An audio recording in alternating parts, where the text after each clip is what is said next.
नमस्ते दोस्तों बीते दिनों हरियाणा में सांप्रदायिक हिंसा भड़क उठी।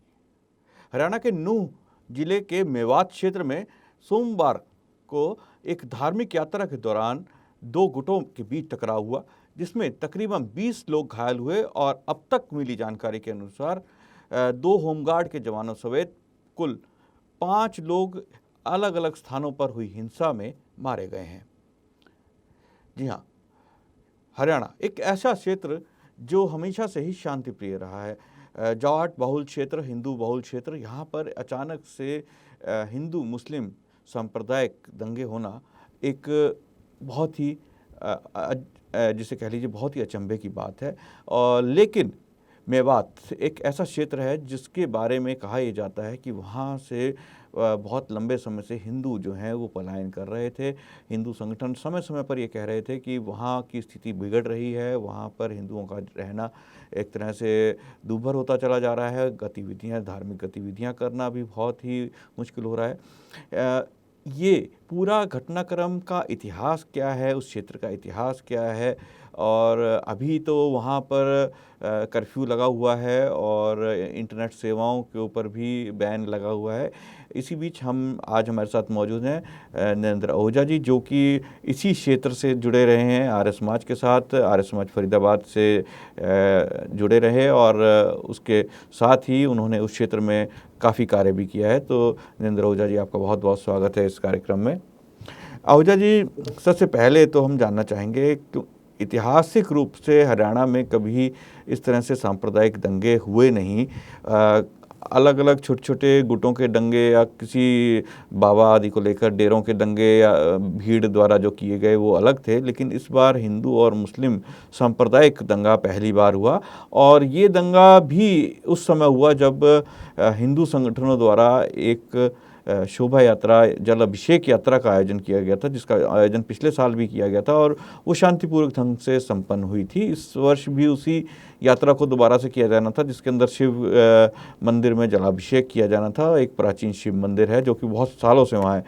आखिर ऐसा क्या हुआ कि अचानक वहाँ के रहने वाले जो मुस्लिम समुदाय के लोग हैं वो भड़क उठे और उन्होंने एक तरह से घेर कर हर तरफ से पत्थर और कथित रूप से गोलीबारी भी की, और जिसमें कई लोग घायल हुए और कुछ लोगों को अपनी जान से भी हाथ गंवाना पड़ा। तो इस पूरे क्षेत्र के बारे में आपसे जानना चाहेंगे, स्थिति क्या है वहाँ पर हिंदू और मुस्लिम की, और सदा से क्या ये स्थिति ऐसी ही रही है, उसके कारण क्या है?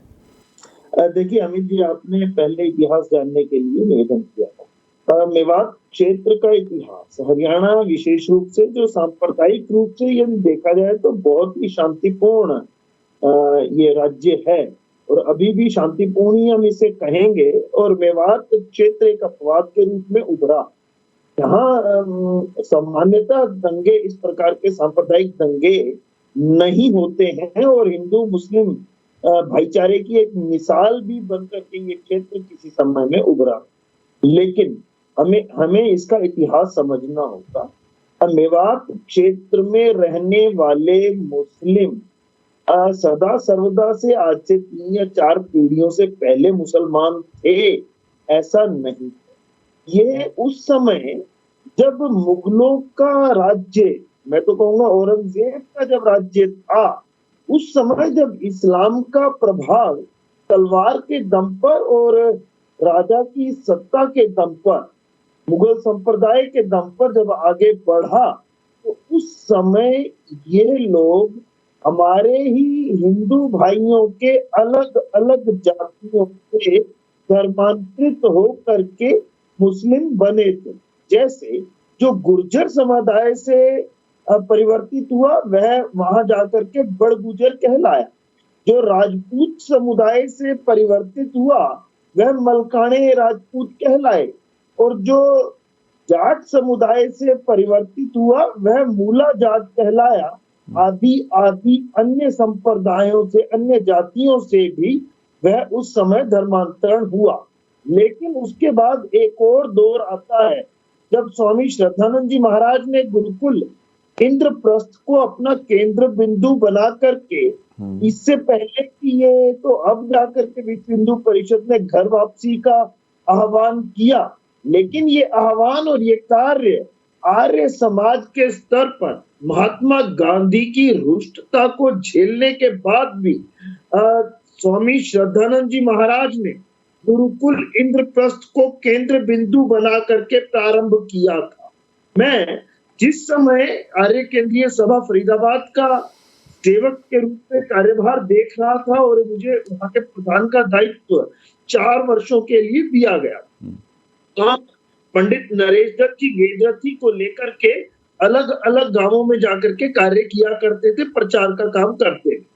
समय था 8 बजे कार्यक्रम प्रारंभ होना था और हमने ले जाकर के रथ को 7 बजे पाली, एक गांव है फरीदाबाद और दिल्ली की बिल्कुल सीमा से लगता हुआ और धोज के बिल्कुल साथ का गांव, तो वहां जाकर के रथ को खड़ा किया और दरी आदि बिछाने लगे। तभी एक बुजुर्ग लाठी टेकते हुए आए और आकर के उन्होंने एक बात कही जिसे मैं आपके बीच में रखता हूं ताकि आपको इस क्षेत्र के बारे में समझ में आ जाए।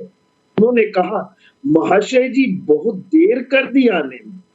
देखा कैसी बात कर रहे हैं बुजुर्गवार, हम तो 8 बजे का समय है, 7 बजे पहुंच गए हैं और अभी दरिया बिछा रहे हैं और अब कार्यक्रम को हम नियत समय पर प्रारंभ कर देंगे। तो उन्होंने मेरा हाथ पकड़ लिया और हाथ पकड़ करके साथ बैठा लिया मूढ़े पर, और मूढ़े पर बैठा करके उन्होंने जो बात कही उसको याद करके मुझे आज भी लगता है कि हमें सोना नहीं चाहिए था। उन्होंने कहा कि आर्य समाज के स्वामी जी आए थे, का इशारा स्वामी श्रद्धानंद जी की तरफ था, हमने उन्हें अपनी जमीनें दान में दी थी जिस पर गुरुकुल इंद्रप्रस्थ का निर्माण हुआ और बाकी का क्षेत्र आज भी गुरुकुल इंडस्ट्रियल एरिया के नाम से जाना जाता है, जिसके किराए आज भी गुरुकुल को प्राप्त होने चाहिए। और उन्होंने एक बात और कही कि इसी स्थान पर, जिस स्थान पर रथ खड़ा किया गया था, जो कि एक पंचायत का स्थान था, देश आमलात की भूमि थी, वहां पर ही उन्होंने कहा कि स्वामी श्रद्धानंद जी ने यज्ञ रचाया था और उस हवन में हम सभी गांव वालों ने आहुति देकर के मुसलमान बनने के बाद भी पुनः हिंदू धर्म में प्रवेश किया था। ये बात उस समय प्रचार के समय उस बुजुर्ग महाशय ने हमें बतलाई। तो हमें एक बात समझ में आती है, तो फिर मैंने पूछा तो ये पूरा का पूरा मेवात का क्षेत्र कैसे रह गया? कहने लगे कि ये काम आगे बढ़ता, हमें तो पता चला कि किसी मुसलमान ने उनकी हत्या कर दी थी, किसी धर्मांध मुसलमान ने, इसी धर्मांतरण को लेकर के ही उनकी हत्या हुई और महात्मा गांधी भी उनसे नाराज थे।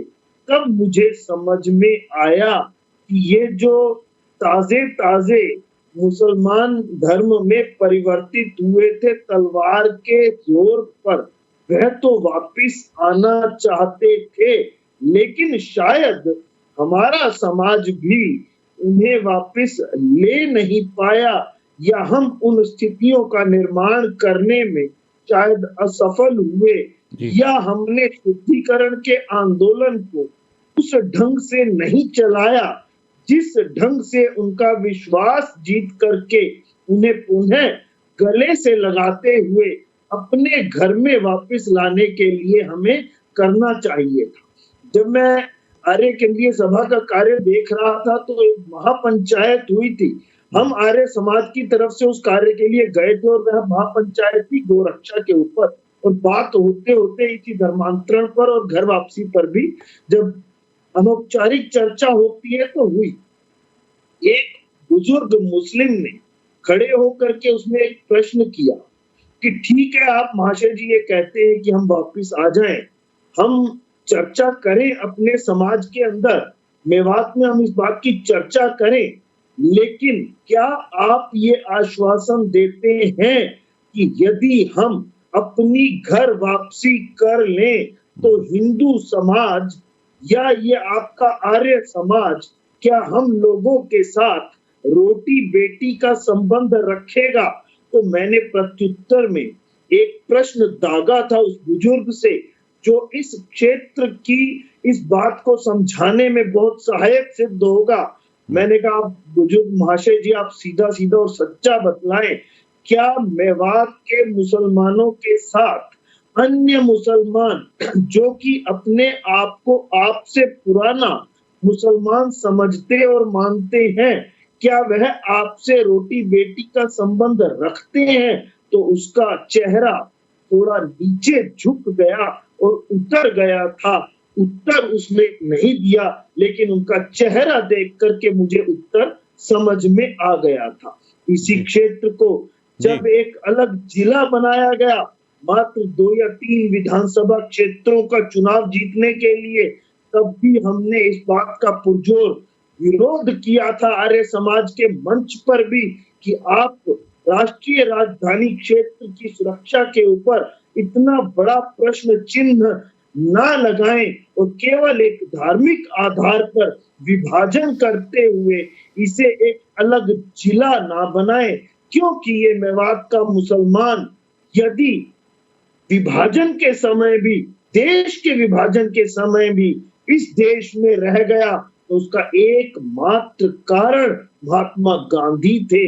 जब जो मेवाते बाबा ए कौम बोलते हैं मेवात के मुसलमान जिन्हें, वह रातों रात पहाड़ को पैदल पार करते हुए, जिसे उन्हें छोटी दांडी यात्रा कहते हैं, जिस पैदल मार्च को रातों रात गए थे और दिल्ली से महात्मा गांधी को अपने साथ लेकर के वापिस आए थे और उनके नाम पर एक डिग्री कॉलेज आज भी नूह के अंदर मौजूद है, जहां सभी लोग शिक्षा प्राप्त करते हैं।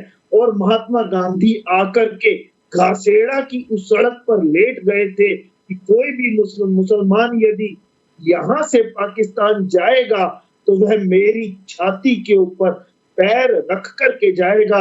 और महात्मा गांधी की इस अपील का ही असर था कि 2 धर्मों के आधार पर जब 2 राष्ट्रों का निर्माण हुआ, उसके बावजूद मेरे देश में और विशेष रूप में उस छोटी दांडी यात्रा के बाद भी चौधरी यासीन मेव डिग्री कॉलेज है और यासीन में भी उस छोटी दांडी यात्रा को करते हुए महात्मा गांधी को लेने गए थे, जिनके बेटे उन्हीं के परिवार से वंशज है जाकिर हुसैन, जो कि जनता पार्टी के अल्पसंख्यक मोर्चा में पदाधिकारी भी शायद है, यदि मैं सही याद कर रहा हूं तो। मैं इसलिए कह रहा हूं कि एक जिला बनाने के बाद यहाँ पर मुस्लिम आबादी का बहुमत हो गया था।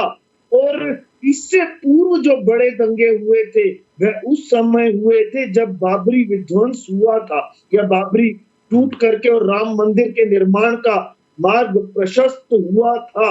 उस समय भी मेवात में दंगे हुए थे और उन दंगों के कारण बचे खुचे हिंदुओं ने गुड़गांव, फरीदाबाद और पलवल के क्षेत्र में पलायन कर लिया था। और उसके बाद तो मुस्लिम आबादी का जो संतुलन था वह मुसलमानों के पक्ष में बहुत अधिक हो गया, लेकिन उसके बाद भी कोई अवजा जी बिल्कुल ये जो आपने बात कही कि मुस्लिम आबादी का संतुलन बिगड़ गया उस समय, और आज वहाँ पर क्या स्थिति है उसके बारे में जानना चाहेंगे, क्योंकि आपने वर्तमान में भी बताया कि आपने वहाँ कार्य किया है।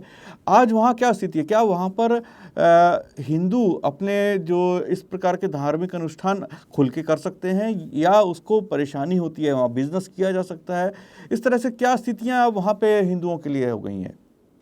देखिए, वहाँ पर हिंदू अपने धार्मिक अनुष्ठान खुलकर कर सकते हैं, इस पर तो एक बहुत बड़ा प्रश्न चिन्ह पैदा हो ही चुका है और हो रहा है। हिंदू अपने धार्मिक अनुष्ठान बहुत अधिक खुल करके उस क्षेत्र के अंदर नहीं कर पाते हैं। एक छोटा सा उदाहरण देता हूँ। मैं आर्य समाज मालब के उस समय के प्रधान जी के साथ खड़ा हुआ था। मालब में आर्य समाज एक बहुत छोटा सा एक मंदिर है, और वहां खड़े होकर के हम पत्थर लगवा रहे थे नीचे फर्श का, तभी एक मुस्लिम सज्जन आए और अपनी धोती को पकड़े हुए बोलते, लाला जी थोड़ा पत्थर बढ़िया लगवाइयो, हमारे ही काम आना है।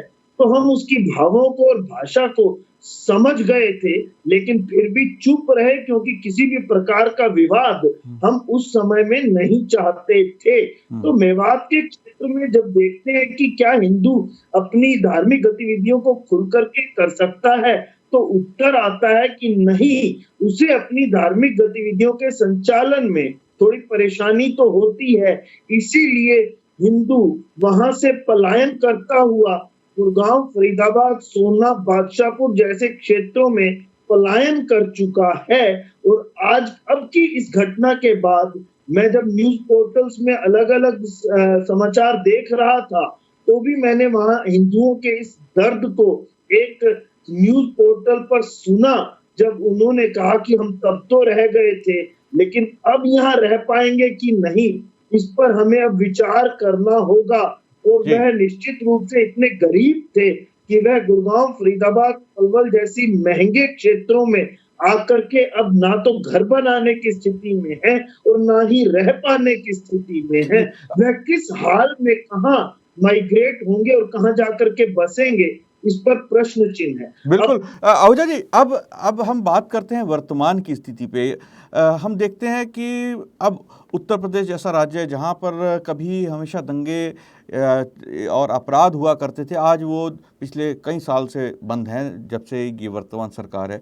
उसी प्रकार की बात की जाती है कि ये जो हरियाणा के अंदर सरकार है, इस सरकार ने पिछले जैसे रामपाल के दौरान या फिर डेरा जो गुरमीत राम रहीम का, उसके जो गिरफ्तारी के टाइम पे इन्होंने काफ़ी सख्ती से निपटा इस सरकार ने। लेकिन यहाँ पर ये सरकार एक तरह से फेल नज़र आई जब पुलिस को वहाँ से हटना पड़ा। लोगों को ये जानते हुए पुलिस प्रशासन को कि इस तरह का तनाव हो सकता है, जैसा कहा जा रहा है कि सोशल मीडिया या अलग अलग जो वहाँ के स्तर की जो हवा थी उसमें ये बात थी कि कुछ ना कुछ हो सकता है इस यात्रा के दौरान। तो प्रशासन कहाँ फेल हो गया, प्रशासन की फेलियर कितना नज़र आता है आपको कि वो इसमें सुरक्षा के इंतजाम नहीं कर पाया। पुलिस वालों की गाड़ियां तक जला दी गई, वहाँ पर उनको गोली तक लगी है। दो जो अधिकारी हैं, पुलिस अधिकारी, उनको गोली भी लगी है सर में, एक के पेट में गोली लगी है। तो कहीं ना कहीं एक तरह से ये प्रशासन की कमी चूक नज़र आ रही है।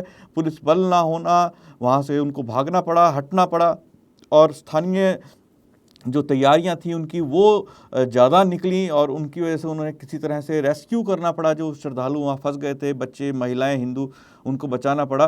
तो आपको नहीं लगता कि कहीं ना कहीं ये सरकार की बहुत बड़ी भूल, बहुत बड़ी नाकामी रही है अपने शासनकाल के अंदर कि सुरक्षा प्रदान नहीं कर पाई ये सरकार? कर दूं और वर्तमान पर आ जाता हूँ, इतिहास को छोड़ देता हूँ। वर्तमान जो ये यात्रा निकली, कलश यात्रा, जिसका आह्वान पिछले कई वर्षों से ये यात्रा आयोजित होती आ रही है और बहुत बड़े स्तर पर होती रही है और हमेशा शांतिपूर्ण निकलती रही। लेकिन इस बार जब प्रशासन ने इसकी अनुमति दी, तो जो अनुमति देने वाले स्थानीय प्रशासन के अधिकारी होते हैं, उनका दायित्व होता है कि आयोजकों से बात करते हुए वह सारी व्यवस्था को, उस पूरे रूट को समझते हुए और उस पूरे रूट के ऊपर सुरक्षा व्यवस्था प्रदान करें। तो ये स्थानीय स्तर पर प्रशासन की एक बहुत बड़ी अक्षम्य भूल मैं कहूंगा, और इसमें राजनीतिक स्तर पर कुछ नहीं है, लेकिन स्थानीय स्तर पर अधिकारियों की अक्षम्य भूल है और इस गलती के लिए क्षमा नहीं होना चाहिए और उन अधिकारियों के विरुद्ध निश्चित रूप से अनुशासनात्मक कार्रवाई होनी चाहिए, क्योंकि जिसने अनुमति दी उसका दायित्व बन जाता था कि वह अनुमति देने के साथ ही अन्य सभी प्रबंधों को सुनिश्चित कर ले, जैसे रास्ते को साफ करवाना, अतिक्रमण का ना होना। बिल्कुल, सुरक्षा सबसे बड़ी बात तो सुरक्षा है जी। इसके अंदर पुलिस बल पर्याप्त मात्रा में होता, सुरक्षा बल होते तो शायद पुलिस को खुद को ना भागना पड़ता, पुलिस की खुद की गाड़ियां ना जलती। पुलिस के दो अधिकारी, जिसमें से एक तो गस्टेड अफसर है और एक SHO वहाँ का, उसके दोनों को गोली लगी है। ये एक बहुत बड़ी गंभीर मामला है। मैं बात पूरी कर लूं, आपको पूरा स्पष्ट हो जाएगा। क्योंकि इस रूट पर, और मैं यहाँ बात को दोनों तरफों से करूंगा, क्योंकि इस यात्रा के आयोजन से पूर्व 2 वीडियो वायरल हुए और 2 वो वीडियो वायरल किए गए तथाकथित रूप से, एक तो मोनू मानेसर और एक बिट्टू बजरंगी। ये इन दोनों वीडियोस को यदि हम देखते हैं तो हमें साफ तौर पर ये लगता है कि ये वीडियो जैसे कहीं ना कहीं कुछ उकसाने वाले रहे हैं। और मोनू मानेसर जो कि एक वांछित भगोड़ा अपराधी है और उससे पूर्व भी वह तथाकथित रूप से गो रक्षा के संबंध में अपने सोशल मीडिया पर इस प्रकार की पोस्ट डालता रहता है और मेवात के क्षेत्र में उस क्षेत्र के अंदर उसके विरुद्ध लोगों के अंदर एक भारी रोष है। और साथ ही साथ एक वीडियो बिट्टू बजरंगी का भी, जिसने उसने कहा कि मैं तुम्हारा ये लगता हूं और मेरा अब मेवात की ससुराल में आप माला लेकर के आप स्वागत करना, मैं चल चुका हूं, आदि आदि। इस प्रकार के प्रोवोकेटिव वीडियोस डालने से बचना चाहिए था। यदि डल गए थे तो यात्रा के आयोजन से पूर्व ही उन वीडियोस को गिरा देना चाहिए था या वापस लेने के आदेश होने चाहिए थे, या पुलिस को सुनिश्चित करना चाहिए था कि इस प्रकार के ये ऐसे लोग जो कि वांछित हैं, जिनको पुलिस ढूंढ रही है, उन्हें यात्रा में शामिल ना होने दें। वैसे यात्रा में वो शामिल हुआ नहीं मोनू मानेसर, और वो वहां था भी नहीं। अब ये मुझे नहीं मालूम कि वो विश्व हिंदू परिषद के नेताओं के कहने पर शामिल नहीं हुआ या प्रशासन ने कोई ऐसा उसे प्रिवेंटिव डिटेंशन में लिया, आदि आदि, ये ज्ञात नहीं है।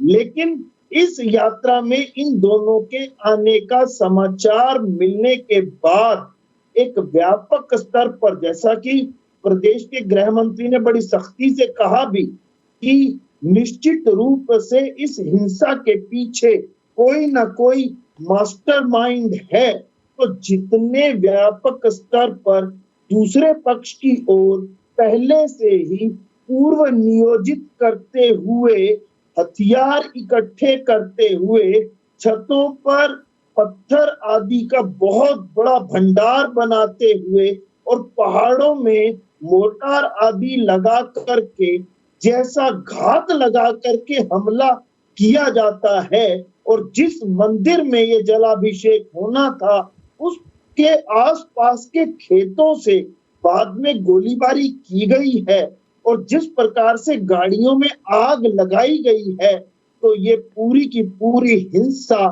सुनियोजित प्रतीत होती है। और इस जुलूस में शामिल लोगों के पास कोई बंदूक आदि हथियार नहीं मिले हैं, केवल हाँ, जैसा शोभा यात्राओं में होता है कि कुछ लाठी डंडे भाले या छोटी तलवार किस्म के, जो कि चलाने के योग्य नहीं होते हैं और केवल वह दिखावटी प्रदर्शन के लिए होते हैं, वह अवश्य इस जुलूस में थे या होंगे। लेकिन जिस प्रकार से घात लगा करके हमला किया गया, जितनी भारी तादाद के अंदर लोग दंगाई इकट्ठे होकर के, बलवाई इकट्ठे होकर के, बिल्कुल होकर के एक सुनियोजित ढंग से गोलियां चलाते हुए, पत्थर चलाते हुए हमला किया, और जिनके पास पेट्रोल खुले में इतनी प्रचुर मात्रा में था कि उन्होंने 60 से 70 गाड़ियों में आग लगा दी। यह एक घटना मैं और बतला दूं, आज से 3 महीने पहले 3 जिलों की पुलिस ने मेवात में 600 स्थानों पर एक साथ छापेमारी की थी, और उस छापेमारी को करते हुए साइबर क्राइम में लोगों को पकड़ा था, जो कि बैंकों से पैसा लूट करके ले जाते हैं। तो उनके विरुद्ध जो इसे मेवात के क्षेत्र को छोटा जामतारा की संज्ञा दी गई थी और अखबारों में बड़ी बड़ी सुर्खियां आई थी। तो इन आतताइयों ने एक बात को आप समझें, और दर्शक भी इस बात को समझ लेंगे कि जानबूझ करके अपना बदला लेने के लिए साइबर सेल के उस पुलिस थाने पर हमला किया, जिनका इससे कोई लेना देना नहीं था, और उस थाने में उनके विरुद्ध जमा सभी साक्ष्यों को मिटाने का प्रयास किया गया। इस बात का संज्ञान जांच एजेंसियां बाद में भी अवश्य लें और लेना चाहिए। जी बिल्कुल सही कहा आपने। ये एक तरह से सुनियोजित तरीके से किया गया हमला था, और जो आपने अभी बात कही कि यहाँ पर पहले से भी हम देख रहे हैं जितने भी साइबर क्राइम्स हो रहे हैं, जितने भी फ्रॉड्स हो रहे हैं मोबाइल के ज़रिए या इंटरनेट के ज़रिए, वो भी वहीं पर हो रहे हैं और उसको लेकर भी पुलिस ने एक बड़ी कार्रवाई कुछ दिन पहले की थी। तो वो भी कारण हो सकता है पुलिस के ऊपर इस तरह से हमला करने का। और लेकिन कहीं ना कहीं आज की चर्चा में ये तो निकल के आता है कि पुलिस प्रशासन जो था स्थानीय स्तर पर वो पूरी तरह फेल रहा, उनकी इंटेलिजेंस बिल्कुल फेल रही। उन्हें क्या पता नहीं चल पाया कि इतने बड़े स्तर पर पत्थर और गोलियां चल सकती हैं या जिस तरह से वहाँ पर लोग इकट्ठा हो सकते हैं, क्योंकि एक जगह पर नहीं इकट्ठा हुए, वो अलग अलग जगहों पर पूरा घेराबंदी की गई। जिस तरह की लोगों का कहना है कि घेर कर एक तरह से पूरी शोभा यात्रा को एक हमला करने का प्रयास किया गया। तो ये सब चीज़ें एक दिन में नहीं होती हैं, ये इसमें पुलिस की नाकामी साफ दिख रही है। आहूजा जी, आप हमारे साथ आज जुड़े, आपने बहुत एक खुलकर चर्चा की, आज इस विषय में पूरी जानकारी दी। आपका बहुत बहुत धन्यवाद हमारे इस कार्यक्रम में जुड़ने के लिए। दोस्तों, कल फिर मुलाकात होगी इसी कार्यक्रम में एक नए मुद्दे के साथ। आज मुझे आज्ञा दीजिए, नमस्ते।